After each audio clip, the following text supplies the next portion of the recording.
Hello class. अपनी last video में हम फैक्टर्स, मल्टीपल्स, कॉमन फैक्टर्स और कॉमन मल्टीपल्स के बारे में बहुत अच्छे से पढ़ चुके हैं। आई होप कि आपको अच्छे से समझ आया होगा। आज हम पढ़ेंगे highest common factor and least common multiple, जिनको हम शॉर्ट में एचसीएफ और एलसीएम भी कहते हैं। देखिए, हमने पढ़ा था कि जब दो या दो से ज्यादा नंबर्स होते हैं तो उनके कॉमन फैक्टर्स होते हैं। हमने फैक्टर की प्रॉपर्टी में ये भी पढ़ा है कि जो फैक्टर्स होते हैं वो फाइनाइट होते हैं, और जो फैक्टर होते हैं किसी भी नंबर के, वो या तो उस नंबर के इक्वल होगा या उससे स्मॉलर होगा, और पॉजिटिव होते हैं, इसका मतलब वो हमेशा काउंटेबल रहेंगे। ठीक है, तो यहाँ पर हम एग्जांपल लेते हैं दोबारा से कि find common factors of 10 and 25। हमने 10 के और 25 के कॉमन फैक्टर्स फाइंड किए। पहले सबसे पहले हमने 10 के फैक्टर्स लिखे 1, 2, 5 एंड 10। उसके बाद हमने 25 के फैक्टर्स लिखे 1, 5 एंड 25। तो जो कॉमन फैक्टर्स हुए वो क्या थे उसके? 1 एंड 5। अब हम बात करते हैं हाईएस्ट कॉमन फैक्टर। तो ये दो ही नंबर हैं जो फैक्टर्स हैं। ठीक है, तो इनमें जो हाईएस्ट नंबर है वो क्या है? आपका 5 है। इसका मतलब कि 10 और 25 का जो हाईएस्ट कॉमन फैक्टर है वो क्या होगा? 5 होगा। उसके बाद जितने भी नंबर होंगे 5 से ग्रेटर होंगे वो कोई भी क्या होंगे? 10 और 25 के कॉमन फैक्टर नहीं होंगे। यहाँ पर हम एक और एग्जांपल लेते हैं जहां पर हम तीन नंबर्स के बीच में देखते हैं कि find common factor of 4, 8 and 12। सबसे पहले हमने 4, 8 और 12 के फैक्टर्स लिखे। अब हमने क्या किया? उनमें कॉमन फैक्टर फाइंड किए। क्या है कॉमन फैक्टर? 1, 2 एंड 4।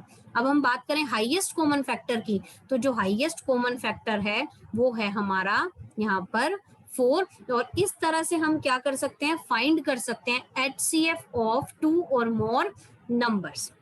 ठीक है, पहले कॉमन फैक्टर्स फाइंड करके हम देख लेंगे कि कौन सा नंबर है जो हाईएस्ट कॉमन फैक्टर है। यहाँ से भी हम देख सकते हैं कि देखो 1, 2 और 4 फैक्टर्स ऑफ 4 हैं कि 1, 2 और 4। तो देखो 4 से बड़ा कोई नंबर ही नहीं है। इसका मतलब कॉमन नंबर जो होगा वो लास्ट में क्या आएगा? इसमें 4 ही आएगा। तो एचसीएफ जो होगा वो क्या कहलाएगा? आपका 4 कहलाएगा। अब हम बात करते हैं को प्राइम नंबर्स के बारे में। को प्राइम नंबर्स के बारे में हम पढ़ चुके हैं कि वो नंबर जिनका कॉमन फैक्टर 1 के अलावा कुछ होगा ही नहीं। अगर कॉमन फैक्टर ही 1 है तो इसका मतलब कि हाईएस्ट कॉमन फैक्टर भी क्या होगा? इसका 1 ही होगा, इसके अलावा कोई हो ही नहीं सकता। इसका मतलब को प्राइम नंबर्स वो नंबर्स होते हैं जिनका हाई एचसीएफ क्या होता है? 1 होता है। नेक्स्ट है आपके कॉमन मल्टीपल्स। कॉमन मल्टीपल्स निकालने हम पहले भी सीख चुके हैं। कॉमन मल्टीपल्स किसी भी नंबर के जो मल्टीपल्स होते हैं वो एग्जैक्टली मीन्स कि उसको टेबल फॉर्म में ही होता है, उसी का टेबल होता है। जैसे 4 के मल्टीपल्स होंगे 4 1 जा 4, 4 2 जा 8, 4 3 जा 12। तो इसी तरह से ये क्या होते हैं? इनफाइनाइट होते हैं। अब देखो इसका तो हम हाईएस्ट नंबर नहीं निकाल सकते। क्यों? क्योंकि ये मल्टीपल्स जो होते हैं वो इनफाइनाइट होते हैं। लेकिन हम इसका लीस्ट कॉमन मल्टीपल, जिसको हम एलसीएम कहते हैं, वो हम फाइंड कर सकते हैं। तो यहाँ देखो मल्टीपल्स ऑफ 4 लिखे हैं ये, और मल्टीपल्स ऑफ 5 है। तो हमने सबसे पहले कॉमन मल्टीपल्स लिखे थे यहाँ पर 20 एंड 40। अगर हम लीस्ट की बात करें तो एलसीएम क्या होगा 4 एंड 5 का? वो होगा आपका 20। ठीक है, क्योंकि मल्टीपल्स इनफाइनाइट होते हैं तो हम हाईएस्ट नंबर तो निकाल नहीं सकते उनका। तो हम क्या करेंगे? उसको लीस्ट कॉमन मल्टीपल उसमें फाइंड करेंगे। और कौन सा पहला ऐसा मल्टीपल है? देखो 4, 8, 12, 16, 20, 5, 10, 15, 20। 20 जो है वो सबसे पहला क्या है? इन दोनों में कॉमन मल्टीपल है, इसलिए 20 क्या हो जाएगा? यहाँ पर हमारा एलसीएम हो जाएगा। एक और एग्जांपल देखते हैं।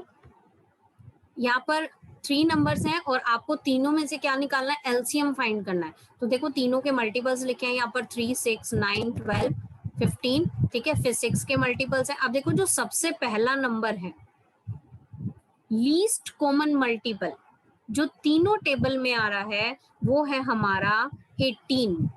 देखिए, चाहे आप इसमें से देख लीजिए 3, 6, 9, 12, 15, 18 नंबर आया। ठीक है, यहाँ पर 6 आया। अब देखो यहाँ हम 3 देखें तो 3 तो किसी में भी नहीं आ रहा, इसका मतलब ये नहीं हो सकता। 6 इन 2 में तो आया लेकिन मल्टीपल ऑफ 9 में नहीं आया, इसका मतलब ये भी नहीं होगा। तो जो लीस्ट कॉमन मल्टीपल की बात हो रही है, 3 नंबर है तो वो तीनों में कॉमन होना चाहिए, 4 नंबर है तो चारों में कॉमन होना चाहिए। तो इसमें देखिए जो 18 है वो फर्स्ट मल्टीपल है जो कि 3, 6 और 9 तीनों में ही क्या है, कॉमन है। तो जो एलसीएम होगा 3, 6 और 9 का वो क्या होगा आपका 18। ये था हमने यहाँ पर समझा कि एलसीएम और जो एचसीएफ है वो हम इस तरह से पहले फैक्टर्स लिखकर उनको कॉमन फैक्टर्स निकाल के और फिर हाईएस्ट कॉमन फैक्टर और लीस्ट कॉमन फैक्टर कैसे फाइंड कर सकते हैं। लेकिन अगर हमारे जो नंबर्स हैं वो क्या हो जाए, लार्जर होते जाए। अब मान लीजिए आपको कोई कहे कि आप 484 का क्या करें, मल्टीपल्स लिखें, तो आपके नंबर्स बहुत ज्यादा होंगे। उसके बाद अगर हम फैक्टर की बात करें तो अगर 484 के आपको फैक्टर लिखने पड़ जाएं तो वो भी बहुत सारे होंगे। तो ऐसे में एचसीएफ निकालना क्या हो जाएगा, थोड़ा सा डिफिकल्ट हो जाएगा।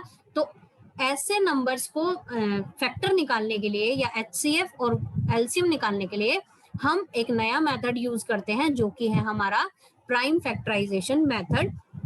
तो अपनी नेक्स्ट वीडियो में अब हम किसके बारे में पढ़ेंगे, पहले तो प्राइम फैक्टराइजेशन क्या होती है, प्राइम नंबर्स के बारे में पढ़ेंगे, प्राइम फैक्टराइजेशन कैसे होती है, और उसके बाद प्राइम फैक्टराइजेशन की हेल्प से हम कैसे किसी भी नंबर के एलसीएम और एचसीएफ को फाइंड कर सकते हैं। आई होप कि आपको वीडियो अच्छी लगी होगी। इसको ध्यान से देखें, दोबारा से समझें कि अगर नंबर स्मॉल है तो हम उनका एलसीएम इस तरह से इजीली निकाल सकते हैं, लेकिन हमें प्राइम फैक्टराइजेशन से भी एचसीएफ और एलसीएम निकालना आना चाहिए। तो उसके लिए आप नेक्स्ट वीडियो को जरूर देखें।